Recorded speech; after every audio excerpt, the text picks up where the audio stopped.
Hi guys, Adam here, also known as Gamer Abroad, coming to you on my gaming channel, Gaming Abroad, and it's 2:30 in the morning here in Vietnam, so I gotta talk quietly because I don't know if you can see, but there actually is a person sleeping behind me. So this is gonna be just a bare bones video. I don't have any fancy graphics or anything. Show you guys, I just want to take a look at the patch notes and share with you guys what I've already read. Now, I'm sure some of you guys already know that they're releasing 6 new unique items. I've already looked at them. They look I don't know. They don't impress me. But it's nice to see new items come. So I mean that is cool. They're also bringing 7 new legendary aspects, which is also nice. But there's nothing too impressive. Now this is a huge list of bug fixes, and if you want to read those, I highly suggest going to the patch notes, which I'll put in the description below. You can read it right off the Blizzard website. Now, one thing worth noticing is that the bug that was making Barbarian super strong, they did fix it. Now, they have something here called a developer's note, and they have these in a lot of the patch notes, and I'll talk more about that in a second. They say, we recognize the adjustment is significant decrease to the Hammer of the Ancients Barbarian build, but we do not want its strength to be reliant on an underlying bug. Okay. Understand. Bug fixes for Druid, bug fixes for Necromancer, etc. Let's get into the meat of it. Now, this is something everyone has been really worried about, and that's the renown system. So they're assuring us that the Altar of Lilith unlocks are now account-wide, and the map discovery is now account-wide, so that's very nice. Let's get into the heart of a lot of discussions that's been going on Reddit and across other social media forums, and that is the renown system. The Altar of Lilith unlocks are now account-wide, which is good. Map discovery is now account-wide, also good.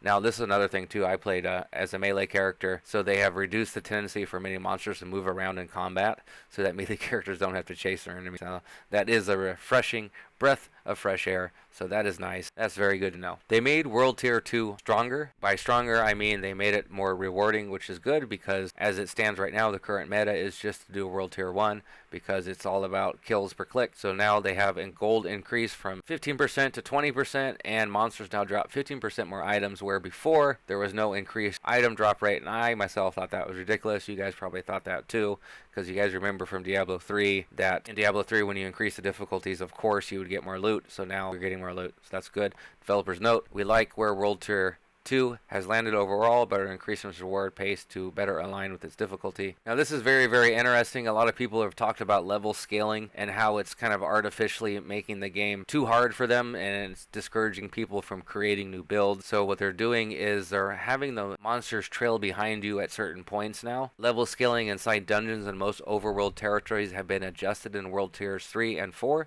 Monsters will begin to trail behind the player in level after a certain point, up to a maximum of 5 levels behind. And it gives some examples here. If the player's level is below 55, the monster level is 55. If the player's level is 56 to 60, the monster's level is 55. If the player's level is 61, the monster's level is 56. And it goes on like this for World Tier 3.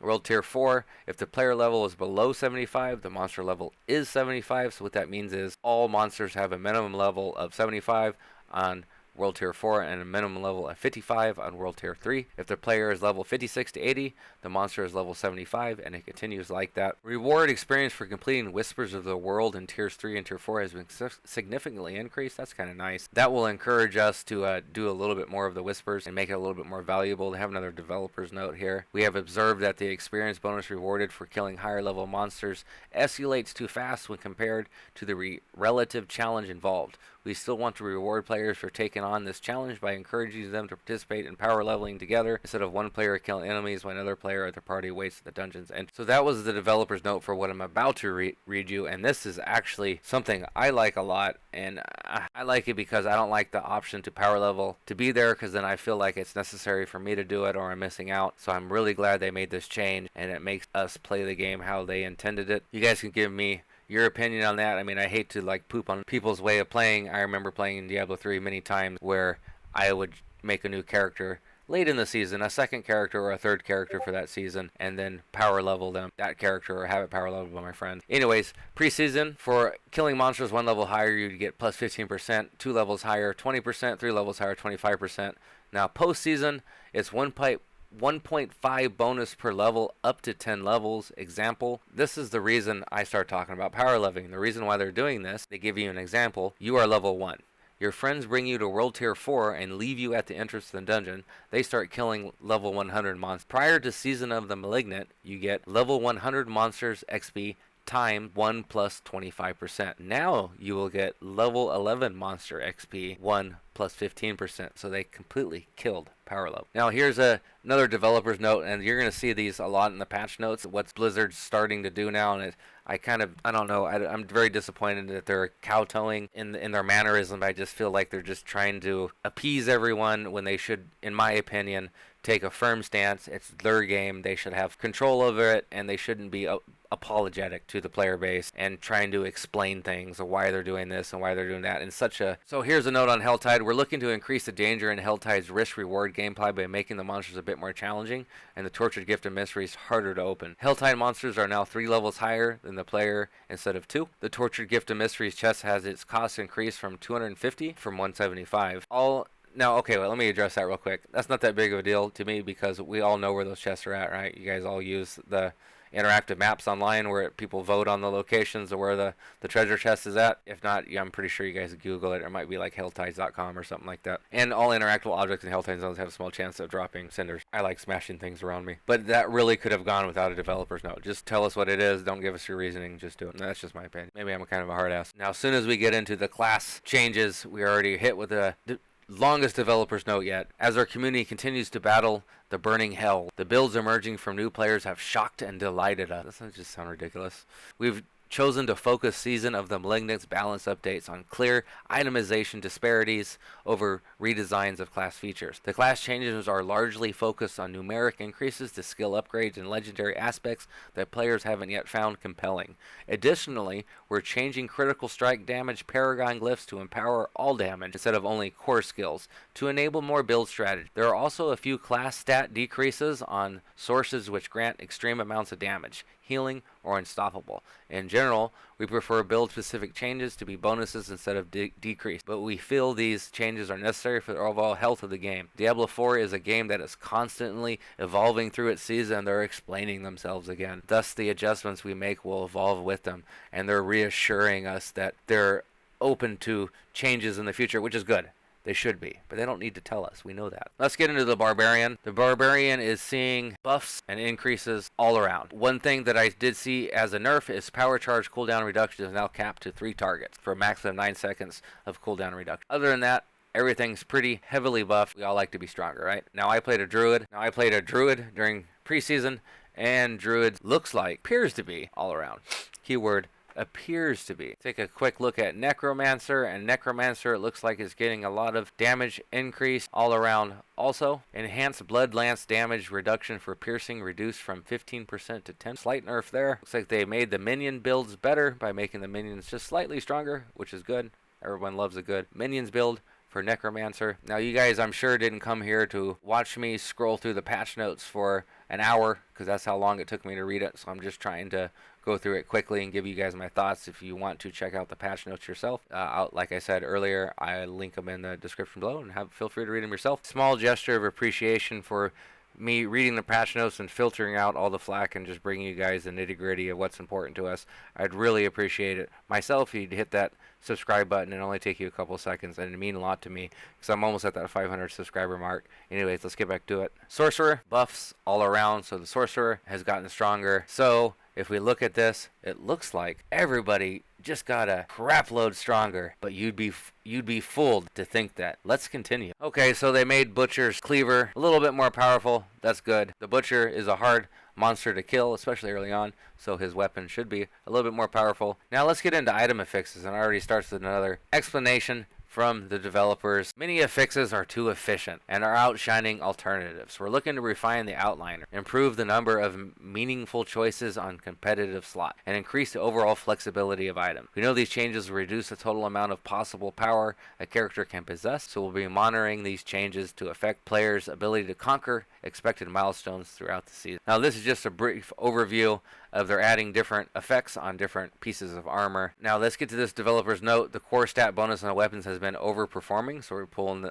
back this bonus. So the bonus before was 50% stronger on weapons. Strength, dexterity, intelligence, and willpower is now being reduced to half that, to 25%. Cooldown reduction affixes often felt mandatory due to their raw power. Well, yeah, no duh. That's always been like that. That's how Diablo's always been. We imagine cooldown reduction will remain a highly desirable stat, but the penalty for not prioritizing won't be as so hard. Cooldown reduction reduced by 30%. Imbuement skill cooldown reduction reduced by 30%. Trap skill cooldown reduction reduced by 30%. Oh, it doesn't end here. Let's start with a note. We're seeing critical strike damage and vulnerable damage often viewed as a hard requirement for a build success in Diablo 4. Ain't that the truth? We believe this is a step towards allowing more builds to flourish, and we will continue to make changes to support this goal. Critical strike damage reduced 17%. Lightning critical strike damage reduced 17%.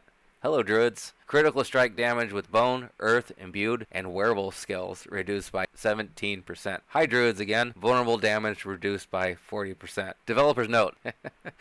Disparities in inherent affixes can rule some weapons out before the rest of their stats are even rolled. These are receiving harsher reductions than their normal affix counterparts to increase weapon flexibility. Cooldown reduction, inherent in offhands, reduced by 35%. Critical strike damage, inherent in sword, reduced by 50%. Vulnerable damage, inherent in crossbows, reduced by 65%. Developers note, damage bonus to crowd-controlled enemies was overperforming relative to the ease of activating it versus stricter crowd control type-specific affixes. Damage to crowd-controlled enemies decreased by 30%.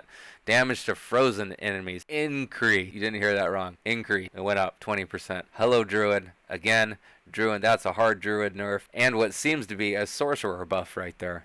I may be wrong on this. I'm not one of the most intelligent theory crafters for Diablo 4 out there or any ARPG. There are tons of people out there that are way smarter than me at this stuff. But to me, that looks like an attack on druids because I played a druid and it just feels like I'm being personally assaulted by Activision Blizzard right now. Developers note, we have seen that skillful players are frequently slaughtering monsters many levels above their own. We want to support this, but the current situation is beyond what we believe is correct for the long-term health of the game. To chase this goal, we're shifting power to many offensive affixes from defensive affixes.